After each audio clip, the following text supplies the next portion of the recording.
do cativeiro, todo negro era escravo. No tempo do cativeiro, todo negro era escravo. Mas hoje tá tudo mudado, todo mundo é escravo. Mas hoje tá tudo mudado, todo mundo é escravo. Boa noite, boa tarde, bom dia. Muito bem.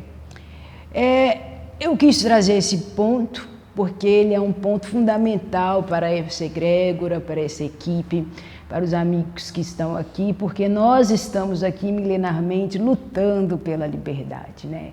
Essa liberdade do ser. Então, como alcançá-la, né? Como descobri-la, como encontrar o caminho, como quebrar as amarras, as armaduras que nós vamos criando nas nossas vidas e também conseguindo se separar do sistema, da cobrança social, da cobrança cultural, da cobrança familiar, né? Dos relacionamentos que em tempos atuais, né, sempre houveram relacionamentos utilitários, né? Os casamentos eram feitos com arranjamentos e hoje é como se a gente também estivesse ainda sendo muito utilitaristas nas nossas relações, né? E isso vai nos prendendo, isso vai nos amarrando. E de repente eu trabalho 7 dias por semana e eu passo 3 horas no transporte, mais 8 horas no meu trabalho, quando não trabalho umas 12 horas, e aí eu não tenho mais tempo para encontrar o meu caminho. Por quê? O processo de libertação, que é o processo de ascensão, que é o processo que algumas culturas vão chamar de iluminação, ele é um processo de deixar para trás, encontrar o vazio e do vazio a emersão da luz. Não é uma construção onde eu vou ficar alcançando, vou ter uma intenção e vou chegar lá. Enquanto eu estiver carregado, inclusive com a própria intenção de iluminar, eu não consigo iluminar. É um deixar para lá, né? É como a fé. A fé é um estado de confiança, né? Tem um ditado taoísta que fala assim: a casa só tem serventia por causa das suas janelas e portas, porque é através do vazio onde as coisas entram e onde as coisas saem. E nós, para estarmos alinhados a esse não nomeável, né, o não ser, que é o próprio tal, que é o próprio cosmo, que é o próprio funcionamento, que é essa sabedoria potencial do zero, do vazio, o qual conversamos na nossa última aula, vídeo, fita, não sei como chama isso aí. Então, para que eu possa chegar a algum lugar, eu preciso sair do outro. E isso é fundamental, entender que só existe em planeta Terra, no cosmo, o movimento. Não existe nada em estagnação. Tudo que está com a impressão de estar estagnado está indo para trás. Certo? Então, para que eu seja realmente livre, eu preciso compreender as leis cósmicas e caminhar com a vontade dos céus, como diria nessa linguagem taoísta. Vou tirar aqui porque está um calor danado, meu pessoal. Bom, então vai vir eu, né? Quando a gente precisa de uma forcinha a mais. Boa noite, meu nome é Mãe Maria das Almas. Vamos dizer que eu estou coordenando esse trabalho, junto com tantos outros, mas é minha responsabilidade estarmos todos aqui reunidos, né? E como se passa essa relação da comunicação intradimensional, interdimensional? Porque eu venho de outras dimensões, né? Através de um perispírito de uma dimensão que ainda é corpórea, e através da consciência nós chegamos aqui. Para o caminho da liberdade do ser humano, para a gente conseguir encontrar a verdade, necessariamente a gente vai encontrar o espírito, a gente vai encontrar a alma. Quem busca, vai entender que existe uma inteligência por trás de toda essa organização, né? Então, o mundo espiritual vem em auxílio ao mundo terreno, e o mundo terreno também vem em auxílio ao mundo espiritual. Porque o que é uma oração para um ser que desencarnou, se não um auxílio do mundo terreno para o mundo espiritual? Então é preciso entender que a fronteira entre esses dois mundos, ela é muito mais tênue do que nós imaginamos. Inclusive, todo mundo invisível que existe aqui, certo? Só que eu, você, a gente nunca vai ter uma visão completa sobre a verdade. É por isso que é importante a gente conhecer os pontos de vista, porque assim a gente consegue chegar mais próximo da verdade. Então, o caminho da liberdade é um caminho despretensioso. Ser livre é ter um compromisso com a paz, não mesmo com a verdade, já que a verdade é tão difícil de alcançar, eu como ser humano único sozinho. Por isso, eu tento encontrar isso coletivamente, certo? Então, eu venho ao mundo material, assim como a minha equipe, para que a gente possa fazer um intercâmbio do que é a continuação e do que é que vem antes dessa experiência de incorporar. Porque é isso que nós estamos fazendo, encarnando, incorporando os aprendizados, certo? E nessa casa é uma casa de Umbanda, embora também seja uma casa espiritualista simplesmente, né? Como diz, acho o Pai Joaquim, Pai Francisco na última vez, a religião é algo contextual, histórico, regional. A verdade não pode estar presa num tempo nem em uma região. Então, a primeira coisa para que a gente possa nos aproximar da verdade, nos aproximar da vontade e compreender as leis universais, a gente precisa compreender e contextualizar e, ao mesmo tempo, se desprender desse regionalismo, né? Então, as histórias que eu vou contar para vocês sobre Orixá não têm intenção alguma de ofender outras interpretações, porque o que são as religiões, se não as traduções do sagrado? Eu vim aqui para te contar a minha tradução, né? Eu vim aqui para oferecer o meu olhar, a minha perspectiva de uma senhora que já viveu longamente, né? E que já faz tanto tempo que eu já não encarno, mas não teve um só dia que eu não passei nesse planeta Terra, nesses últimos 1000 anos, né? Que eu não me encarno. Então, o que a gente precisa entender é que nós somos constituídos de Orixá. Então, quando eu entendo que é o ar que me movimenta, olha, Yansan entra e sai de mim e permite a vida e o movimento o tempo todo. O ferro que corre em nosso sangue é Ogum. Ogum está no nosso sangue, assim como a água de Oxum e os sais minerais de Iemanjá. Uma das leis naturais que existem é a lei da correspondência. Tudo que está no micro está no macro, tudo que está acima está abaixo. Então, assim como o Orixá compõe o corpo de planeta Terra, que é um ente muito sábio, muito antigo, né?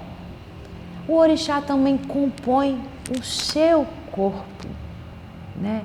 Não só esse corpo físico, mas também seu corpo etérico, seu corpo búdico, seu corpo átmico, né? Cada cultura vai chamando esses desdobramentos de corpos de um nome, certo? Então, onde mora o meu fogo? Quem aquece o meu corpo, senão o próprio Xangô? Quem aquece a terra lá dentro? A lava de Xangô. Porque lava também é um mineral, também é uma pedra, né? Só que está ali no fogo, quente, caudalosamente. Então, apesar de recebermos a luz solar, nós temos calor próprio, assim como a terra. E quem nos dá isso é Xangô. Xangô vem falar para a gente de tudo que é vermelho e branco. O símbolo de Xangô, né, é um machado de 2 lados. O que isso quer dizer? Quer dizer que a justiça sempre tem 2 lados. E é muito importante que a gente escute sempre os 2 lados. E a verdade é que nós temos muitos lados, pois é assim que eu comecei essa conversa, de que a gente chega mais perto da verdade quando a gente observa outros pontos de vistas e outras perspectivas, certo? Então, Xangô vem com o próximo ensinamento, que é o símbolo da balança. A justiça em planeta Terra, ela não é una, ela é algo que a gente tem que pesar e entender o que é mais justo. Então, para nascermos dentro dessa dimensão concreta, nós precisamos degustar, né, a dualidade. Por isso que o fruto do conhecimento é o fruto do bem e do mal. Então, antes dessa experiência aqui, ou depois dessa experiência aqui, naquele momento que já é fora do tempo, num tempo que o tempo nem tem, né? O bem e o mal já é superado, não existe dualidade, né? Mas para que eu possa compreender a luz, eu preciso fazer uma experiência na escuridão. E quem nos apoia nessa vinda primeira é Xangô. Por isso esse elemento vermelho é o primeiro elemento do nosso chakra básico. A primeira experiência monodal que passamos em planeta Terra é nos sentindo matéria através da pedra. Por isso que falamos, sou tão velha, sou como uma pedra, sou como um rio que corre para o mar, né? Porque já passamos como mônada, não como indivíduos separadamente, a experiência de sermos pedra. Por isso algumas pedras em especial nos correspondem tanto. Porque nós fomos feitos dos mesmos elementos e nós estivemos ali consciencialmente, monodalmente, coletivamente, não individualmente. Então nós já fomos talvez um citrino, talvez já fomos uma esmeralda, uma pedra bruta, né? Um ferro. Que material, que experiência consciencial passamos na matéria através do presente que é a concretização de Xangô, que nos permite, né, estar aqui. Entender como é ser não matéria, a gente vira um corpo perispiritual, né? E depois a gente vai conseguir ter um corpo físico. Só que para a gente conseguir passar da não matéria, né, do não material, até um corpo físico, eu preciso passar milhares de anos se experimentando, vivenciando, às vezes somente assim, parado. Então, Xangô vai nos convidar a ser um pouco como éramos quando éramos pedra, apenas observando, apenas sendo, apenas estando ali. Porque se queremos chegar em algum tipo de compreensão, se queremos deixar emergir a luz em nós, precisamos encontrar uma quietude e o vazio. Nós estamos passando por um momento de reencantamento do mundo, onde a mediunidade é algo que vai despertar cada vez mais seus filhos, seus netos, você. Quantas pessoas com mais de 60 anos estão descobrindo a sua mediunidade? Porque somos um corpo, a humanidade é um corpo só, certo? Então vai acontecendo com um, vai acontecendo com o outro. E nós podemos nos perder nessa narrativa porque a mediunidade é sobretudo a ampliação do meu corpo mental. É a consciência de estar mentalmente em dimensões diferentes. E isso, a comunicação interdimensional, pode nos trazer uma série de anedotas, né? E a linguagem é simbólica. Então nós podemos interpretar de maneiras diversas e variadas, né? Nós podemos criar situações e histórias enquanto ainda estamos aprendendo a esvaziar o suficiente, ter humildade suficiente para caminhar nesses mundos, certo? Uma xícara cheia não se pode ter nada. E outra lei do universo, que é a lei desse equilíbrio, né? Ela vai dizer que o cheio tende a se esvaziar e o vazio tende a se preencher. Então, se eu compreendo essa lei universal, para que eu possa encontrar uma sensação de vazio, para que eu possa estar sempre me preenchendo, eu preciso ter humildade. Essa é a chave de permanecer vazio e poder crescer sempre. Se eu já me sinto suficientemente sábio, né? Porque o que tem de gente que acha que compreende o universo por aí, né? O que essas pessoas vão conseguir aprender? Então, quando a gente te convida para entrar nesse mundo aqui, a gente não impõe nada, porque o amor não exige, não prende, não seduz. O amor não grita. O amor não impõe, o amor não insiste. Embora a perseverança, né, e a persistência, ele carrega essa característica, mas é muito diferente da insistência. Então, estamos aqui através do amor. O amor que foi capaz de me fazer estar em terra hoje, conversando com vocês. Então, a ideia aqui é apenas te dar uma nova perspectiva. Se você já se encontra pleno, cheio, você vai ter reatividades. Então, quando Mãe Maria chegar e falar uma coisinha com vocês vão já estar com seus conceitos, seus preconceitos e vão reagir.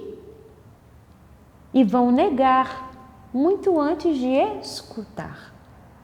É preciso entender que vocês são seres inteiros, capazes de discernir.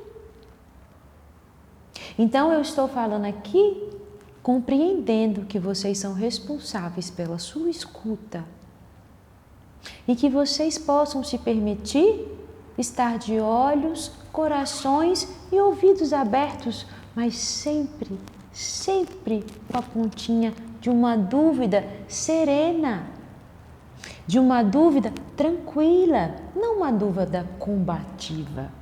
Porque se nós estamos combatendo as ideias, nós estamos em guerra.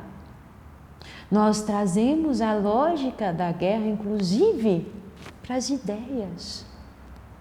Então, esteja vazio o suficiente, humilde o suficiente, mas firme o suficiente. Entende? Para achar esse equilíbrio, estar alinhado às leis universais e entender o que se esvazia, o que se preenche. O que está em cima está abaixo. E aí nós vamos entendendo essa visão que essa escola aqui está nos oferecendo. Tá ok?